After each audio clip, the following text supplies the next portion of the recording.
A leitura nem sempre foi silenciosa. Pensa numa pessoa lendo. A cena é ela com o livro na mão e os olhos percorrendo a página. Mas eu quero te contar aqui que nem sempre foi assim. E essa diferença muda muita coisa, porque quando a forma de ler muda, não muda só o jeito de passar os olhos na página, muda também o tipo de mente que a gente constrói. Antes de existir a leitura silenciosa que a gente conhece e faz hoje, ler era uma atividade da voz, do corpo, do coletivo. Na antiguidade, poucas pessoas sabiam ler, e quem sabia lia em voz alta para as outras pessoas.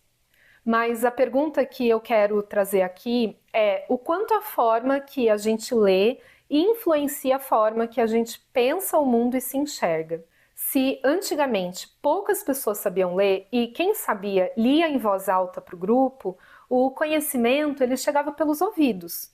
Pensa o que isso significa. A palavra existia só enquanto o som durava. Acabou o som, acabou a palavra.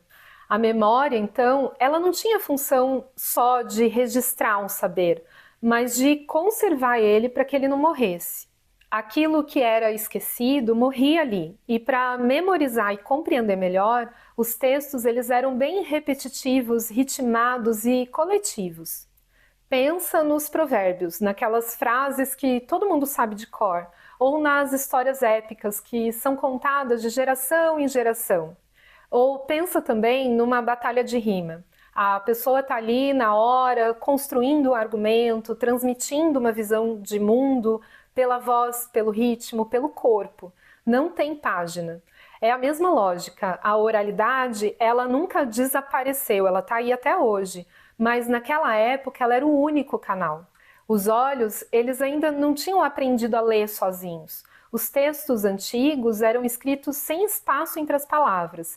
Isso tinha até um nome, scriptio continua. E funcionava assim porque a escrita ela era pensada como uma transcrição da fala. E a fala não tem separação, ela é um fluxo contínuo de som. Nesse formato, os olhos eles não conseguiam reconhecer palavras isoladas. Ler era completamente diferente do que é hoje. O leitor precisava decidir onde fazer as pausas.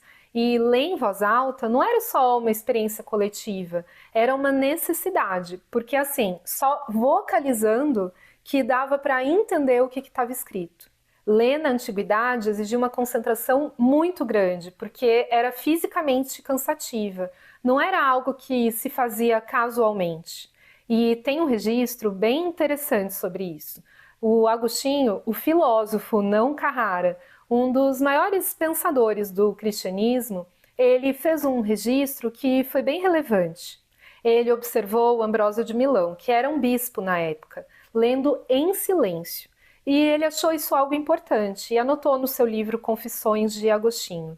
Ele escreveu algo mais ou menos assim: que os olhos de Ambrósio percorriam as páginas, o coração entendia, mas a voz ficava em repouso. Se ele precisou registrar isso, é porque era uma exceção, não a regra, porque se fosse comum, não mereceria um comentário. Com a separação das palavras, a experiência da leitura mudou muito. Os olhos, eles passaram a reconhecer cada palavra como uma unidade visual distinta.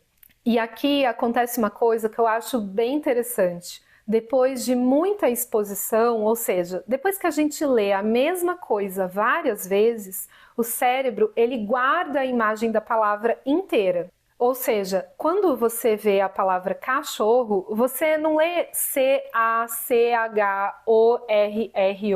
Você reconhece aquela forma como reconhece o rosto de alguém que você já conhece, de uma vez, instantaneamente, sem um esforço consciente. E foram esses espaços em branco entre as palavras que tornaram isso possível, e foi aí que o silêncio durante a leitura também se tornou possível. Ler em silêncio é uma atividade privada, interiorizada, individual. Pensa nisso, quando você volta num parágrafo para reler, isso é uma conquista que os espaços em branco deram para você.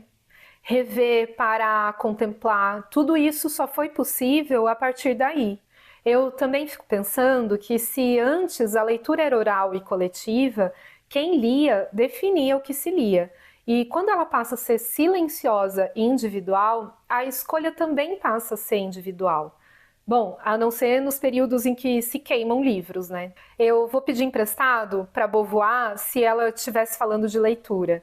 Nós não nascemos leitoras, nós nos tornamos leitoras. E é exatamente isso que uma pesquisadora chamada Marianne Wolf mostra, só que ela vai além da filosofia. Ela olha para o cérebro para ver o que acontece lá dentro quando a gente aprende a ler. Wolf parte de uma afirmação que parece simples, mas que me fez parar tudo aqui para poder refletir.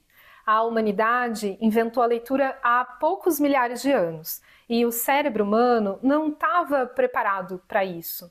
Não existe um gene para ler. O que existe é um cérebro plástico suficiente para se reorganizar. O cérebro ele tem estruturas feitas para reconhecer rostos e identificar predadores. E o que ele faz quando ele aprende a ler? Ele desvia esses recursos para reconhecer letras e palavras. Então, assim, nossa capacidade de reconhecer um predador, as áreas do cérebro que são convocadas são as mesmas utilizadas para reconhecer uma palavra. Nossa, mano, eu acho isso muito legal. Wolff chama isso de reciclagem neuronal. E cada vez que isso acontece, em cada criança, em cada geração, o cérebro que termina o processo, que acomoda o aprendizado, é literalmente diferente do que o cérebro que começou lá no início da aprendizagem.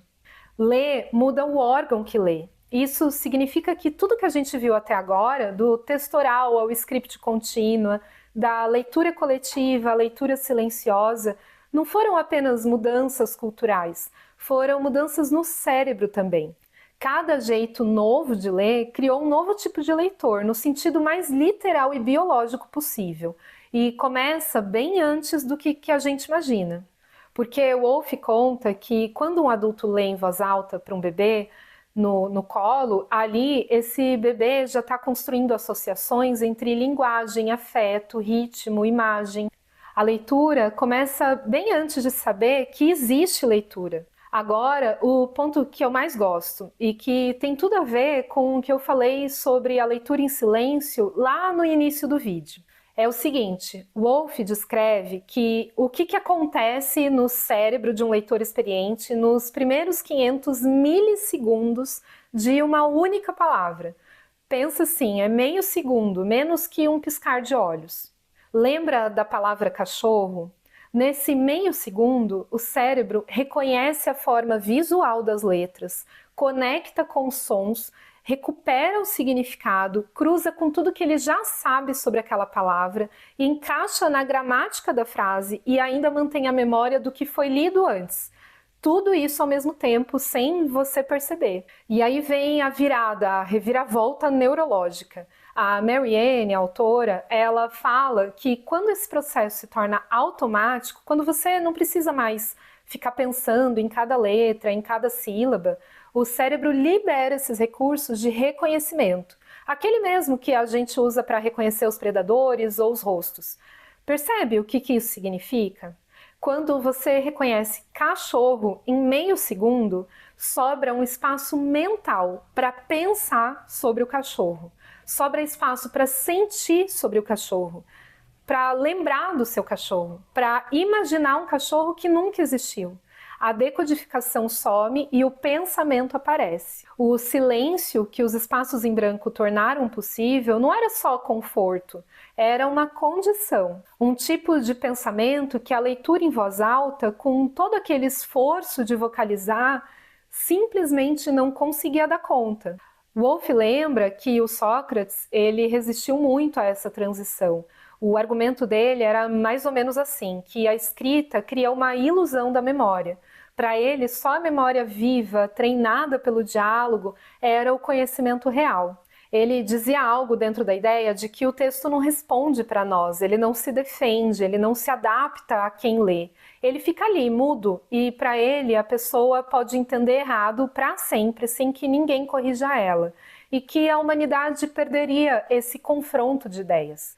E ok, até que tinha algo certo nesse medo dele. Teve algo que foi perdido mesmo, a profundidade da memória viva, o saber coletivo, a força do conhecimento que só existe quando está sendo transmitido para alguém no ao vivo. Mas o que veio com o silêncio também foi real. A possibilidade de voltar, de reler, de contemplar, de ter um pensamento completamente seu sem testemunha. E olha, eu me pego com um pezinho nesse medo do Sócrates, com aquela preocupação do que vai ser perdido agora. Porque a pergunta que fica martelando para mim é: se a leitura oral virou silenciosa e isso mudou o cérebro, mudou a cultura, mudou a forma de pensar, o que a cultura digital está fazendo agora? O que essa forma de leitura está fazendo com o nosso corpo e com a nossa forma de existir? Bom, entre o corpo e a palavra, a gente continua.